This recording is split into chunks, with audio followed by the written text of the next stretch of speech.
Bonjour à tous les amis, bienvenue dans cette nouvelle vidéo pour la finale le round 5 donc du championnat de France de drift.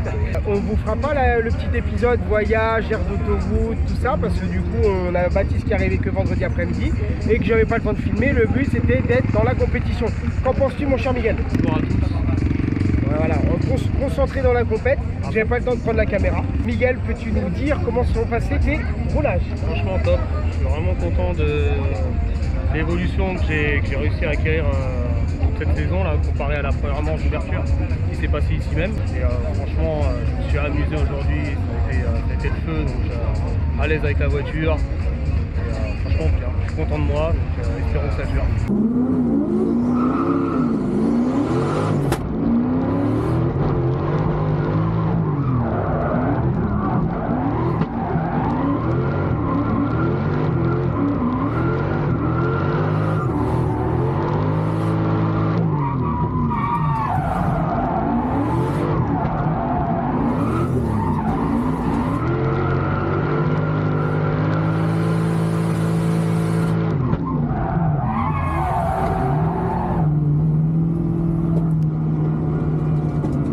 A dit qu'ils étaient fiers de nous parce qu'on avait tous les deux quoi, vachement évolué en termes de pilotage, donc c'est super cool.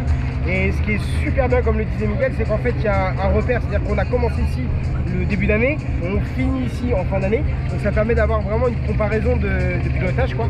Et Miguel, ouais, pour le coup il a super bien roulé, je suis content. Bon, on s'est un petit peu tapé, on va essayer on a fait un petit bisou. On a fait un petit bisou, je sais pas si on pourra te mettre ça dans le montage, mais du coup Baptiste tu te débrouilles. Mais en fait voilà, Miguel quand il met beaucoup trop d'angles, malheureusement ça tape dans ses longerons, ses roues, et du coup ça freine la voiture, ça la bloque. Et du coup j'étais derrière et il s'est arrêté et moi je l'ai touché. Hey, on leur dit plus de pause. Oh,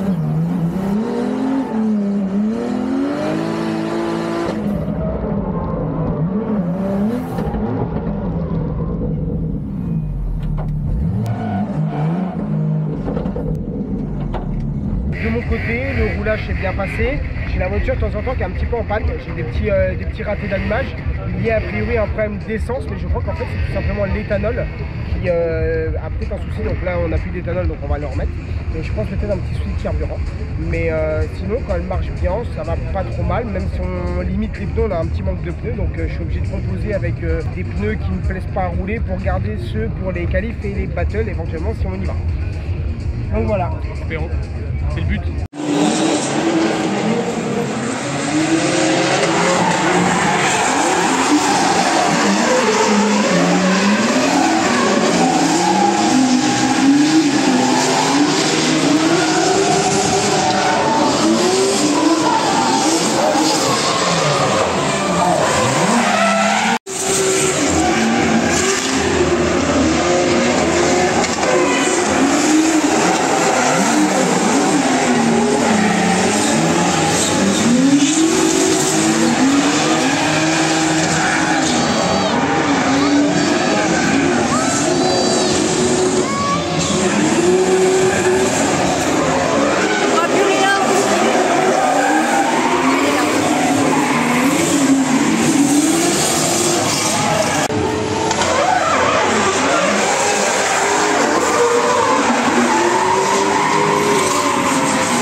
en dehors de ça, la petite spécificité de cette finale, c'est qu'on accueille aussi Nicolas Delorme, qui est un ancêtre du drift, on va dire. Il a fait partie des pionniers en France. Et Nicolas Delorme, donc on vous le présentera un peu plus tard, mais du coup qui roule avec la voiture de Miguel.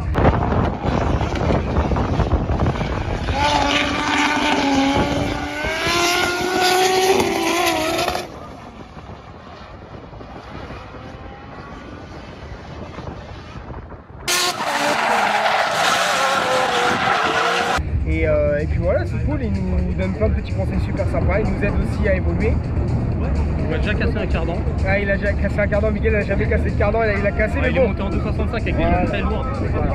Donc ouais, c'est sûr que les cardans ne sont pas aidés. Ça sera une chose à revoir aussi à l'intersaison pour évoluer pour l'année prochaine. Je pense que vu la conduite qu'il a eu Miguel aujourd'hui, si on lui avait mis des 265, il aurait pété les 2 cardans même, je pense. Donc voilà, non, ça annonce. Alors, on est plutôt serein, on finit bien, on est bien dans nos têtes pour la finale, enfin pour la finale, pour les qualifs de demain. Maintenant, voilà, une panne ou n'importe quoi, ou le stress des examens, ça peut arriver. Donc voilà, on croise les doigts pour demain, et puis bah voilà. Et puis Baptiste, toi, tu seras là demain après-midi, donc tu seras même pas là en plus pour les qualifs. Non. Ah là là là, c'est-à-dire qu'on va devoir négocier avec Mike pour qu'il prenne des photos et qu'il filme en même temps. Donc bon, ça se négocie ça. En tout cas, bah voilà, donc on croise les doigts et puis de toute façon, je pense qu'on va faire une petite suite de la vidéo. Vous serez demain, alors que vous c'est tout de suite, mais pour nous ce sera demain. Allez.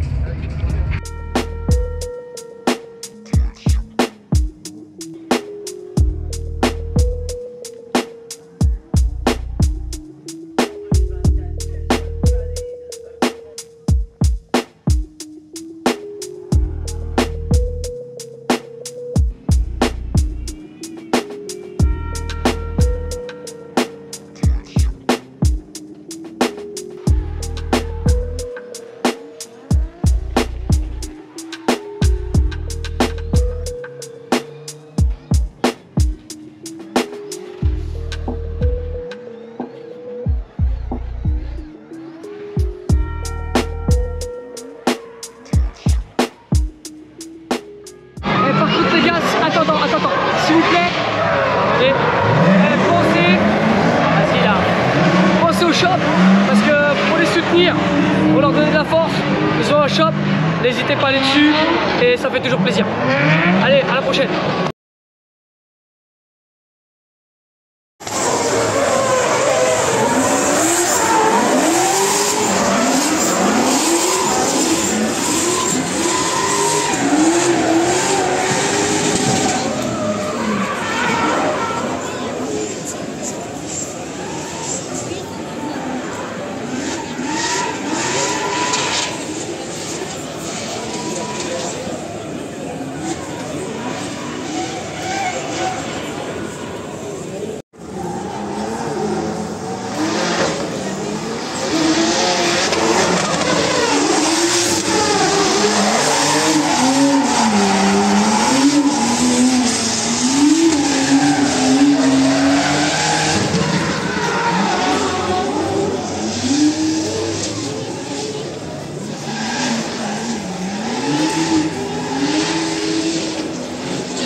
Fin de la séance d'ici quelques minutes avec le départ. Miguel Da Silva sur la ligne de départ, Supreme Drift, qui va maintenant présenter sa première voiture de la team. Il est 27e au général avec 247 points, Miguel Da Silva. Et devant, il y a beaucoup d'écart pour pouvoir remonter. Il va falloir être performant sur la longueur, en qualification et en top 16 pour la catégorie pro pour Miguel Da Silva. Le départ qui est donc donné. Et on s'élance pour Miguel Da Silva. On va prendre toute la piste pour déclencher.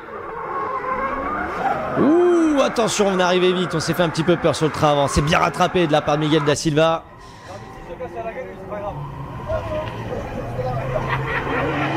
Allez, beaucoup de gaz, malheureusement. Le tête à queue pour Miguel Da Silva.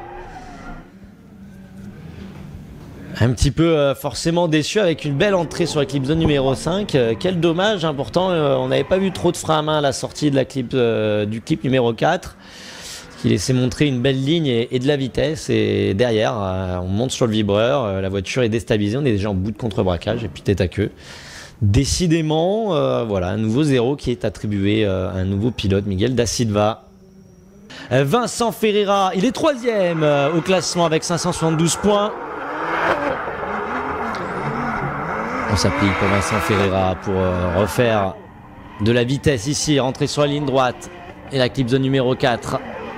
Sam Prem Drift qui s'applique. La team, deuxième voiture présentée en catégorie pro. On est large pour Vincent Ferreira.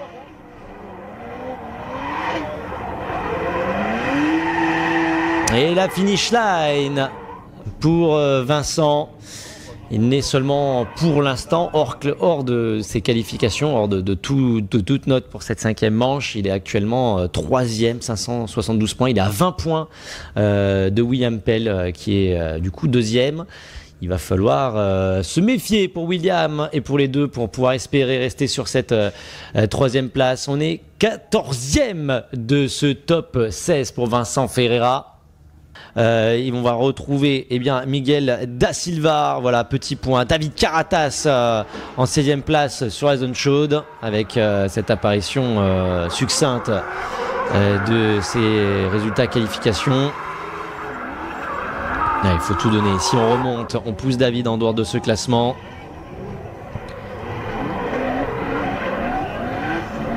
Allez, dernière transition ici.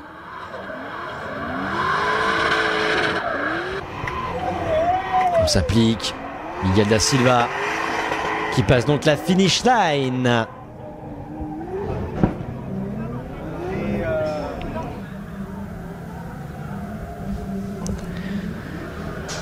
Il est 17e du championnat avec 247 points. Miguel da Silva.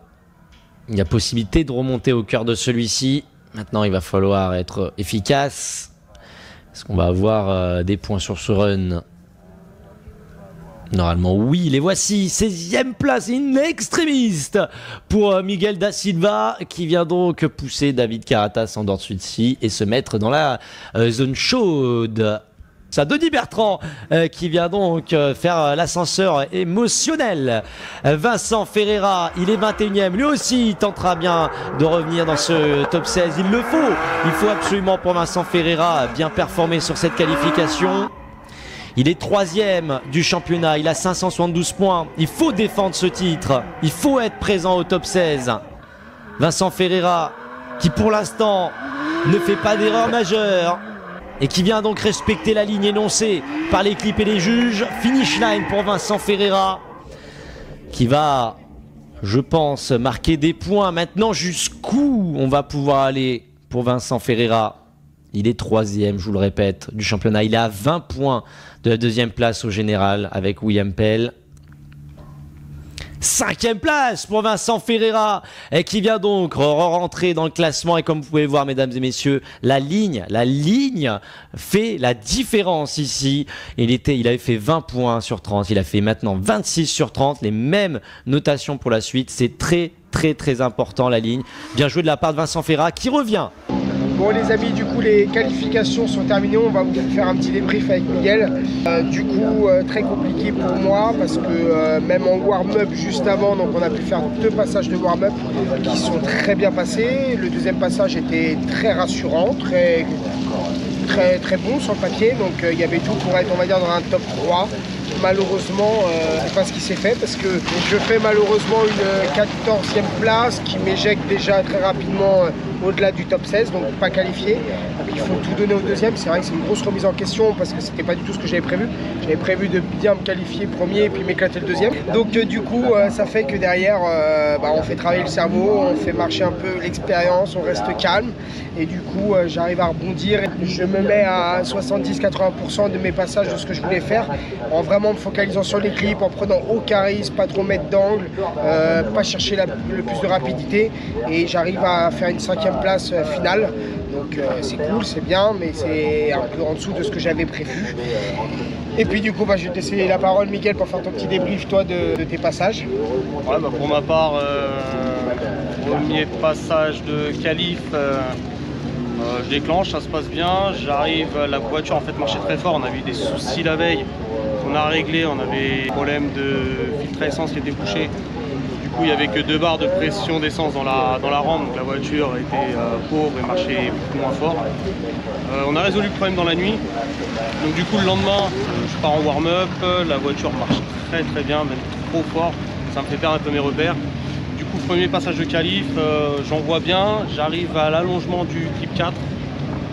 J'arrive beaucoup plus fort que la veille. Donc je vois qu'il faut que je mette beaucoup d'angles pour freiner la voiture. Et là, cale de braquage, j'ai les roues qui tapent dans le longeron. Du coup ça me fait spinner la voiture, donc spin 0. Donc je dis bah deuxième run de qualif, je donne le tout pour le tout. J'envoie ce que je peux, je sors un peu trop large du deuxième, je fais un léger regrip sur le 3, là je fais une légère correction qui me coûte quelques points, mais vu qu'en catégorie pro, niveau pilotage on est tous très serrés, bah ça me coûte, j'arrive à me qualifier 15, je passe très vite 16, donc je suis sur la sellette, et puis après je me fais éjecter par Denis Bertrand qui me pousse 17, Vincent après qui arrive à faire son run qui passe 5ème, du coup j'ai fini sur la 19ème place, donc fini pour moi. On a analysé un problème sur sa voiture, donc en plus le pire c'est qu'il n'a pas raconté. Quand la pompe à essence elle forçait, elle a fait cramer les fusibles, ça a même fait chauffer un bornier d'alimentation générale. Donc il y a eu quelques petites heures de recherche de panne parce que du coup les fusibles grillaient, il manquait des alimentations de partout. Et le problème qu'on a fait, on a des images, Baptiste, où en fait je suis en suiveur derrière en entraînement. Hein. Je prends un peu de distance, je ne voulais pas du tout coller trop Miguel. En fait je le rattrape parce que j'ai des pneus plus tendres, donc forcément je l'ai rattrapé. Et en fait il y a déjà eu un problème de cale, de roue qui touche dans le longeron, ouais. Parce qu'en fait on est en battle et je vois il avance pas, c'est parce qu'en fait tout simplement il a tellement mis de braquage que la roue tape dans le longeron et bloque. Et c'est ce qui s'est passé du coup en qualif. Ouais, donc voilà, vraiment un problème à solutionner parce que là il n'y a pas qu'un problème de pilotage, il y a un problème là de technique sur la voiture et il faut absolument solutionner ça pour l'année prochaine. Ouais. Donc voilà, donc grosse déception pour moi. Ouais, mais bon, content pour le Vincent, ouais. Il a réussi à faire une belle qualif, super deuxième run, donc ouais, j'ai réussi à rattraper. C'est top. Donc voilà, donc du coup il y a des chances parce qu'il y a Dylan et Stokely qui tombent ensemble, donc le premier et le 4e du classement qui tombent ensemble. Tout est jouable, tout dépend de ce qui va se passer en fonction aussi des autres. Pascalia peut encore remonter si je sors en top 16. Et on a William qui peut continuer à monter, tout dépend. On peut encore être premier, comme on peut être 2e, 3e, 4e, tout peut jouer. Donc on va voir ce que ça donne. Et puis si je crois que je voulais dire un dernier truc, je sais plus ce que c'est. En tout cas, suite du week-end. Et puis on se tient au courant.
Place maintenant à la suite avec Vincent Ferreira qui est donc devant et juste derrière, on va retrouver Fabrizio Pires à l'attaque du déclenchement. Vincent Ferreira qui se place bien, qui prend de la vitesse avec sa E46 pour mettre de l'angle ici. Fabrizio Pires qui s'ajuste au mieux derrière, qui met une petite roue au-delà du vibreur pour essayer de trouver de la distance, tirer les trajectoires. Attention là, on s'y reprend à 2 fois pour Vincent Ferreira devant. Il ne faut pas faire ce genre d'erreur, surtout que là il y a du classement à défendre. La transition ici très intérieure de la part de Fabrizio Pires pour essayer de prendre une dernière fois l'ascendant sur Vincent Ferreira devant. La dernière transition et les 2 pilotes qui arrivent sur la finish line. Oh, le tête à queue de Fabrizio Pires et Boris Ramos qui ne sera pas seul à faire cette erreur ici. Et quelle erreur! On revoit l'image, le replay justement avec Vincent Ferreira qui met beaucoup d'angles. On revoit ici justement ce qui se passait devant. On va s'inquiéter surtout pour Vincent Ferreira parce que quand il descend ici, tac là, juste à la sortie de la clip zone numéro 3, il est extrêmement loin et de 2, on s'y reprend. On s'y reprend à 2 fois. Est-ce que c'est une erreur majeure ou est-ce que c'est juste une erreur? Eh bien, en tout cas, on va partir du principe que cette run, eh bien, ce run est malheureusement pas bonne pour les 2 pilotes. Et il va falloir tout donner maintenant. Vincent Ferreira, je vous le rappelle, est 3e au classement, 660 points. C'est lui qui a le plus à perdre. C'est lui qui peut peut-être venir chercher la 2e place du championnat de France de drift. Il a 14 points de William Pell à l'heure actuelle. Il n'a pas le choix. Vincent Ferreira, il va falloir se défendre, il va falloir tout donner. Eh bien, on va prendre de la distance déjà. Que se passe-t-il? Fabrizio Pires qui part presque esselé et Vincent Ferreira qui prend son temps. C'est pas une bonne chose à faire ici. Fabrizio Pires qui va se prendre. Oh, la sortie perdue de train avant pour Vincent Ferreira qui part au loin dans le bac à gravier. Et Fabrizio Pires qui s'en va loin. Qui s'en va loin devant. Il va falloir tenir pour le pilote portugais. Concentré jusqu'au bout, Fabrizio Pires. Pas d'erreur cette fois-ci. Il va falloir être vigilant. La dernière transition, ne pas se faire embarquer par le sac à dos sur la dernière. Eh bien, la dernière ligne, la finish line pour Fabrizio Pires. Et Vincent Ferreira aux abois derrière après une erreur colossale sur le premier virage. La distance qui s'est créée entre les 2 pilotes dès la zone d'élan. Et Vincent Ferreira qui part lourdement à la faute. Mes inquiétudes, elles sont simples. Elles sont très très simples sur le premier run. On a vu en tout cas Fabrizio Pires faire un tête à queue sur la finish line. Mais on a surtout vu Vincent Ferreira s'y reprendre à 2 fois sur la ligne droite. Est-ce que maintenant c'était une erreur majeure ou pas? Ça va surtout être le point tournant, culminant de cette battle, parce que là, si c'est le cas, si le premier run de cette battle est poubelle, comprenez par là que les 2 pilotes ont fait 0, on doit tout déterminer sur le run numéro 2, et là, vraisemblablement, eh bien, c'est Vincent Ferreira qui offre la victoire avec une erreur pareille sur le premier virage. Si maintenant ça tient encore pour lui avec l'erreur à la sortie de la clip zone numéro 3, ça pourrait rabattre les 4, ça pourrait relancer un petit peu la machine, repartir de l'autre côté. Les juges vont être impartials, terribles. Et c'est déjà 2 voix. C'est une victoire. Fabrizio Pires, un 2e tenant du titre potentiel qui s'éloigne de ce podium avec la victoire de Fabrizio Pires qui, dans la compréhension, demande le one more time. Mais malheureusement, Billy, eh bien, je pense que ça va être clair, hein, le run numéro 1, le 2, les erreurs majeures, c'est ce qu'on a comptabilisé. Hein. Eh bien Gaëtan, tu as fait une très bonne analyse du run numéro 1, hein, double 0, un spin après la ligne pour Pires, un regrip entre le 3 et le 4 pour Vincent Ferreira. Sur le second run, eh ben, il était surpris, Vincent, ou peut-être a-t-il eu une coupure ou quelque chose, on ne sait pas encore. En tout cas, il n'y a pas battle dès le début. Fabrizio Pires est parti comme une fusée, il a appliqué sa ligne qualif, il a fait attention à ne pas commettre d'erreur. Vincent Ferreira a tiré tout droit dans le bac. On ne sait pas encore ce qu'il a eu, donc c'est une bonne victoire pour Fabrice. Top 16 avec une erreur, parce que malheureusement, les pédales lui ont glissé. Je peux vous dire, on l'a croisé dans les escaliers quand il a monté, il était dépité. Et pour autant, ça lui a souri. À défaut d'avoir le ciel bleu, eh bien on a eu de la chance. Et c'est mérité parce qu'il a travaillé toute la saison. Je vais vous demander de faire un maximum de bruit pour le 3e de la saison 2024. Vincent Ferreira! Il a eu chaud. Il s'est fait très peur, Vincent Ferreira. Mais il est 3e de la saison de Vincent Ferreira. Et l'émotion sur le visage de Vincent. Et on va pouvoir lui remettre le chèque de Milwaukee, 500 €.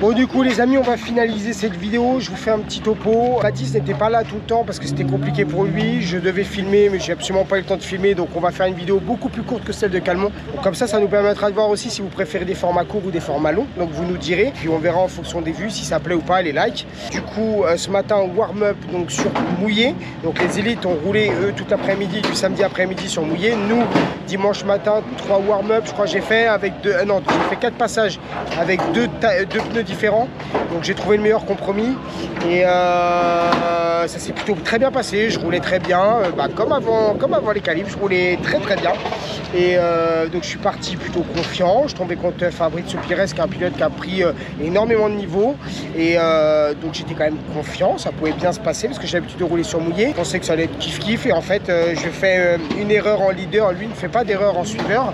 J'ai fait une toute petite erreur devant, une correction pour aller bien chercher le clip 4 dans l'allongement et malheureusement en suiveur j'ai un gros souci qui se passe, un truc de fou qui m'est jamais arrivé, c'est une grosse prise d'espérance.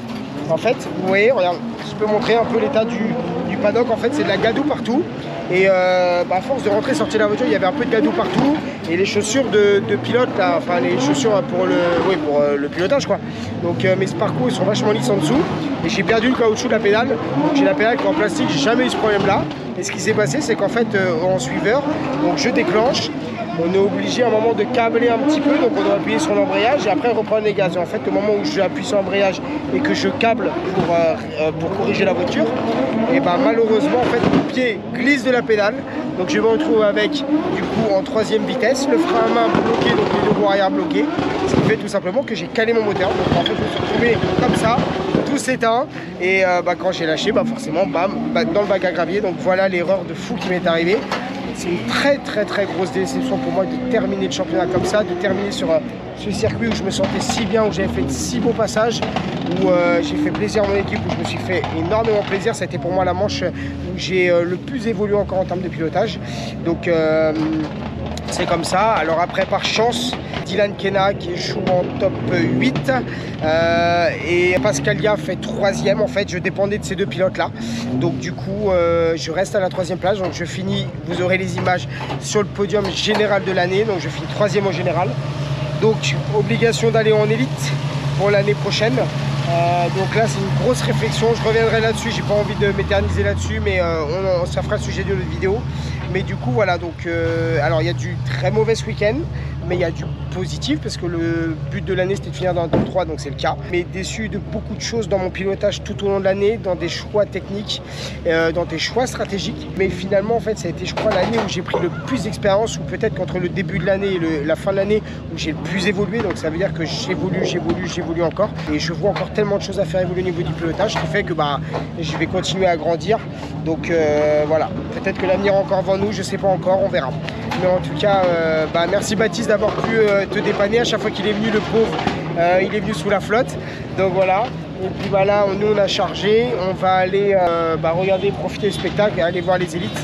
Voir peut-être ce qui m'attend l'année prochaine. Voilà. Donc on verra ça. En tout cas, j'espère que ça. Il y a des bestioles, il vient de pleuvoir. Du coup, maintenant il y a plein de petites bestioles. En plus, je dois sentir super bon la transpiration. Mais du coup, j'espère que la vidéo vous a plu. N'hésitez pas à nous dire un peu ce que vous en pensez parce que c'est important pour nous. Et puis, il y aura des choses encore pour la fin d'année. Mais en tout cas, CFD 2024, c'est fini. Et là, ça va faire du bien, un peu de repos. Allez, merci à tous. Ciao.